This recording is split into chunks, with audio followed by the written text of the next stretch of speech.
नमस्कार। मैं अनिल कुमार यादव, सहायक आचार्य राजनीति विज्ञान, राजकीय कन्या महाविद्यालय बहरोड। विद्यार्थियों, आज के इस YouTube चैनल वीडियो में आपका हार्दिक स्वागत और अभिनंदन। विद्यार्थियों, आज हम भारतीय राज्य व्यवस्था BA पार्ट द्वितीय के द्वितीय प्रश्न पत्र का एक अपना टॉपिक है न्यायपालिका। इस टॉपिक पर हम आज चर्चा करेंगे। न्यायपालिका, सबसे पहले हमें ये देखना है कि न्यायपालिका क्या है। किसी भी लोकतांत्रिक देश के लिए एक स्वतंत्र न्यायपालिका की आवश्यकता क्यों होती है? चूँकि लोकतांत्रिक देशों में नागरिकों के अधिकारों की सुरक्षा तथा विधि के शासन को सुनिश्चित करने के लिए, नागरिकों के अधिकारों की सुरक्षा तथा कानून के शासन को सुरक्षित रखने के लिए एक स्वतंत्र एवं निष्पक्ष न्यायपालिका की आवश्यकता होती है। इस बात को स्वीकार किया गया है क्योंकि देश के नागरिकों के बीच, समूहों के बीच, व्यक्ति या समूहों के बीच तथा सरकार के बीच में विवाद उत्पन्न होते रहते हैं और इन विवादों को सुलझाने के लिए, इन सभी विवादों को कानून के शासन के सिद्धांत के आधार पर हल करने के लिए एक स्वतंत्र संस्था की आवश्यकता होती है और वो संस्था है न्यायपालिका। यहाँ पर अब न्यायपालिका किस तरीके से विवादों को हल कर सकती है, उससे स्पष्ट करने के लिए हमें कानून के शासन की बात समझनी होगी। कानून का शासन क्या है? कानून के शासन का भाव है कि धनी, गरीब, स्त्री, पुरुष तथा अगड़े और पिछड़े सभी लोगों पर एक समान कानून लागू हो। तो इस विधि के शासन को अर्थात कानून के शासन को लागू कराने के लिए, इन विवादों को हल करने के लिए एक स्वतंत्र संस्था के रूप में न्यायपालिका का गठन किया जाता है। और इसी दृष्टिकोण के अंतर्गत भारतीय संविधान के भाग 5 में अनुच्छेद 124 से 147 तक सर्वोच्च न्यायालय की शक्ति एवं कार्यों को स्पष्ट किया गया है। तो कई बार प्रश्न पूछ लिया जाता है इसके संदर्भ में, भारतीय संविधान में न्यायपालिका की व्यवस्था किस भाग में की गई है? तो आपको स्पष्ट करना है कि भारतीय संविधान के भाग 5 में न्यायपालिका की व्यवस्था की गई है और अनुच्छेद 124 से 147 तक जो सर्वोच्च न्यायालय है अर्थात जो उच्चतम न्यायालय है उसके कार्य एवं शक्तियों का उल्लेख है। चूँकि भारत में न्यायपालिका का एकीकृत रूप दिया गया है, एकीकृत या इकहरी न्यायपालिका की व्यवस्था हम कह सकते हैं भारत में अपनाई गई है। एकीकृत या इकहरी न्यायपालिका से यहाँ पर आशय है कि भारत में संघ और राज्य दोनों के लिए एक ही न्यायपालिका है। जबकि अमेरिका के संदर्भ में हम देखें तो वहाँ पर दोहरी न्यायपालिका है। अमेरिका में संघ के लिए अलग न्यायालय होते हैं और राज्य के लिए अलग न्यायपालिका होती है। तो इस प्रकार हम कह सकते हैं कि भारत में एक तरफ जहाँ एकीकृत और इकहरी न्यायपालिका को अपनाया गया है जिसमें सर्वोच्च स्तर पर सर्वोच्च न्यायालय है और निम्न स्तर पर ग्राम न्यायालय है। भारत में उच्चतम न्यायालय या कहें सर्वोच्च न्यायालय मूल अधिकारों का रक्षक भी है। जब कभी नागरिकों के मूल अधिकारों का उल्लंघन होता है तो वो न्यायपालिका की शरण में जा सकता है। सर्वोच्च न्यायालय उसके मूल अधिकारों की रक्षा के लिए विभिन्न रिट जारी कर सकता है। इसके अलावा सर्वोच्च न्यायालय भारतीय संविधान का संरक्षक भी कहलाता है। भारतीय संविधान में सर्वोच्च न्यायालय को संविधान का संरक्षक माना गया है, क्योंकि जब कभी व्यवस्थापिका या कार्यपालिका के द्वारा न्यायपालिका ये समीक्षा करती है कि जब कभी व्यवस्थापिका के द्वारा कोई ऐसा कानून बना दिया जाए जो संविधान की भावना के अनुरूप नहीं है, या कार्यपालिका के द्वारा ऐसे कोई आदेश जारी कर दिए जाएं जो संविधान की भावना के अनुरूप नहीं है, तो उस स्थिति में न्यायपालिका है वो उन कानूनों को या उन आदेशों को रद्द कर सकती है, जिसे हम न्यायपालिका का न्यायिक पुनर्वलोकन की शक्ति भी कह सकते हैं। तो इसलिए हम कह सकते हैं कि जो सर्वोच्च न्यायालय है वो भारतीय संविधान का रक्षक है। पहले बताया कि भारतीय संविधान में स्वतंत्र एवं स्वायत्त न्यायपालिका का प्रावधान किया गया है। अब बात आती है स्वतंत्र और स्वायत्त न्यायपालिका क्या है। तो स्वतंत्र और स्वायत्त न्यायपालिका का मतलब होता है कि न्यायपालिका सरकार के अन्य दो अंगों जैसे विधायिका, जिसको व्यवस्थापिका भी हम कह सकते हैं, और कार्यपालिका के द्वारा न्यायपालिका के कार्यों में किसी प्रकार की बाधा न पहुंचाए, ताकि वह ठीक ढंग से अपना कार्य कर सके, न्यायिक कार्य कर सकें। सरकार के अन्य अंग न्यायपालिका के निर्णयों में हस्तक्षेप न करे और न्यायाधीश बिना भय और भेदभाव के अपना कार्य कर सकें। यह न्यायपालिका का जो स्वतंत्र रूप का अर्थ यह नहीं कि स्वेच्छाचारिता या उत्तरदायित्व का भाव हो, नहीं, वो उसका मतलब है कि न्यायपालिका देश की लोकतांत्रिक राजनीतिक संरचना का हिस्सा है।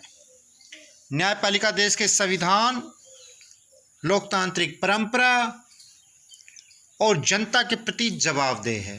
तो इस प्रकार स्वतंत्र न्यायपालिका, और लास्ट बिंदु में जो बताया अपन ने कि भारत में एक स्वतंत्र एवं स्वायत्त न्यायपालिका, मतलब न्यायपालिका को व्यवस्थापिका और कार्यपालिका के हस्तक्षेप से बचाने के लिए, ताकि न्यायाधीश अपने निर्णय स्वतंत्र और बिना भेदभाव और बिना भय के कर सके। अब विद्यार्थियों हम चर्चा करते हैं न्यायपालिका की संरचना। न्यायपालिका की संरचना के अंतर्गत मैं आपको पहले ही बता चुका हूँ, भारतीय संविधान में एकीकृत न्याय व्यवस्था की स्थापना की गई है। इसका आशय है कि विश्व के अन्य संघीय देशों के विपरीत भारत में अलग से प्रांतीय स्तर के न्यायालय नहीं है। जैसे मैंने पहले बताया था, अमेरिका में संघ के लिए अलग न्यायालय है और राज्यों के लिए अलग न्यायालय है, लेकिन भारत में ऐसा नहीं है।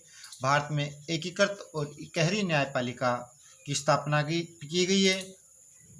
भारत में न्यायपालिका की संरचना पिरामिड की तरह है, जिसमें सर्वोच्च स्तर पर उच्चतम न्यायालय और फिर उच्च न्यायालय और सबसे नीचे जिला और अधीनस्थ न्यायालयों को शामिल किया गया है। नीचे के न्यायालय अपने ऊपर वाले जो न्यायालय हैं उनकी देखरेख में ही कार्य करते हैं, यानी कि जो हाई कोर्ट है, जिसको हम उच्च न्यायालय कहते हैं, वो सर्वोच्च न्यायालय के अधीन है।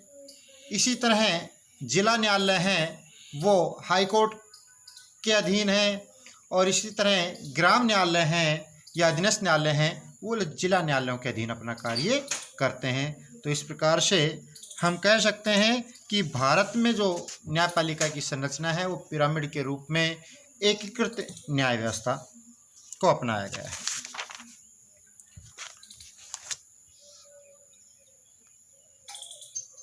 अब हम बात करें भारत के उच्चतम न्यायालय, जिसको हम सर्वोच्च न्यायालय के नाम से भी जान सकते हैं, और उस सर्वोच्च न्यायालय के गठन की व्यवस्था किन अनुच्छेदों में की गई है, उसमें न्यायाधीशों की संख्या कितनी होती है, इन सब चीज़ों का हम यहाँ वन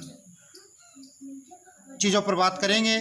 अब बात आती है उच्चतम न्यायालय का गठन। तो भारतीय संविधान के अनुच्छेद 124 में सर्वोच्च न्यायालय के गठन की बात कही गई है।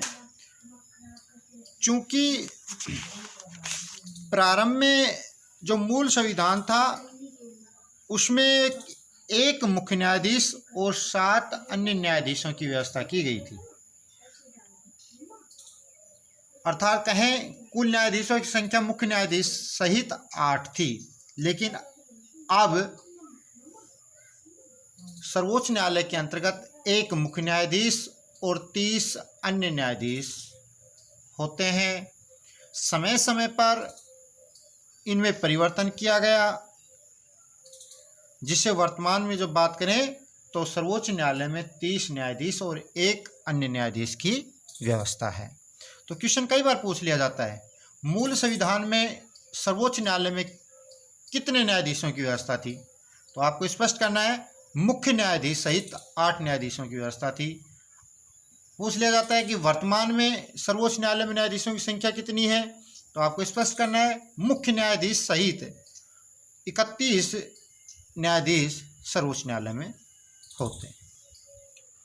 अब बात आती है कि उच्चतम न्यायालय की पीठ। उच्चतम न्यायालय की पीठ की व्यवस्था भारतीय संविधान के अनुच्छेद 130 में की गई है और उच्चतम न्यायालय की पीठ नई दिल्ली में है। परंतु अब बात जब मुख्य न्यायाधीश को यह अधिकार है कि उच्चतम न्यायालय की पीठ किसी और स्थान पर भी राष्ट्रपति की पूर्व अनुमति से स्थापित कर सकता है।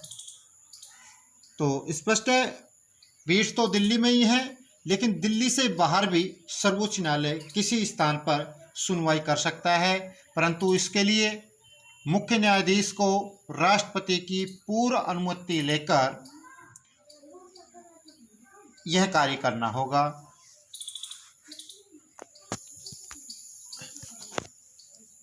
अब इसके बाद आती है बात, उच्चतम न्यायालय में न्यायाधीशों की नियुक्ति की योग्यताएं क्या है? कौन व्यक्ति सर्वोच्च न्यायालय में न्यायाधीश नियुक्त किया जा सकता है? क्योंकि भारत में न्यायाधीश की नियुक्ति की जो व्यवस्था है वो अलग अलग समय में अलग अलग रही है। हम यहाँ बात कर लेते हैं कि उनकी योग्यता क्या हो। तो सबसे पहली योग्यता है कि वह व्यक्ति भारत का नागरिक हो, जिसको मुख्य न्यायाधीश या न्यायाधीश चुना जाना है सर्वोच्च न्यायालय में। तो उसके लिए पहली शर्त तो है कि वह भारत का नागरिक हो। दूसरा, वह लगातार कम से कम 5 वर्षों तक किसी उच्च न्यायालय का या फिर कहें ऐसे 2 या 2 से अधिक न्यायालयों का न्यायाधीश रहा हो। कोई व्यक्ति या तो लगातार 5 वर्ष तक किसी एक उच्च न्यायालय में या 2 से अधिक उच्च न्यायालयों में न्यायाधीश रहा हो, तो वह भारत के सर्वोच्च न्यायालय में न्यायाधीश बन सकता है। या फिर वह लगातार कम से कम 10 वर्षों तक किसी उच्च न्यायालय में, जिसको हाई कोर्ट कह सकते हैं, या 2 से अधिक न्यायालयों का अधिवक्ता रहा हो, यानी कि वकील रहा हो। या फिर राष्ट्रपति की राय में या राष्ट्रपति की दृष्टि से वह विख्यात या कुशल विधि का ज्ञाता हो या विधिवेत्ता हो, तो उसे सर्वोच्च न्यायालय या जिसको कहें उच्चतम न्यायालय का न्यायाधीश नियुक्त किया जा सकता है। तो एक बार पुनः इस पर हम प्रकाश डालें कि सबसे पहली बात तो यह कि वह भारत का नागरिक हो। सेकंड शर्त है कि वह लगातार कम से कम 5 वर्ष तक किसी उच्च न्यायालय में न्यायाधीश के पद पर कार्य किया हो, या 2 से अधिक न्यायालयों में न्यायाधीश रहा हो, वह व्यक्ति सर्वोच्च न्यायालय में न्यायाधीश चुना जा सकता है, नियुक्त किया जा सकता है। या मान लो वह लगातार कम से कम 10 वर्ष तक उच्च न्यायालय में, जिसको हाई कोर्ट कहते हैं, अधिवक्ता अर्थात वकील के रूप में कार्य किया हो। और लास्ट बिंदु आपको बताया था कि राष्ट्रपति की राय में विख्यात या कुशल विधिवेत्ता हो, उस व्यक्ति को सर्वोच्च न्यायालय में न्यायाधीश नियुक्त किया जा सकता है। तो विद्यार्थियों, आज हमने न्यायपालिका के अंतर्गत न्यायपालिका का अर्थ और उसकी आवश्यकता के बारे में, भारतीय न्यायपालिका की संरचना के बारे में और भारत के सर्वोच्च न्यायालय के गठन, सर्वोच्च न्यायालय की पीठ, उच्चतम न्यायालय में न्यायाधीशों की नियुक्ति की योग्यता आदि बिंदुओं पर प्रकाश डाला। आशा करता हूँ आपको स्पष्ट हुआ होगा। धन्यवाद।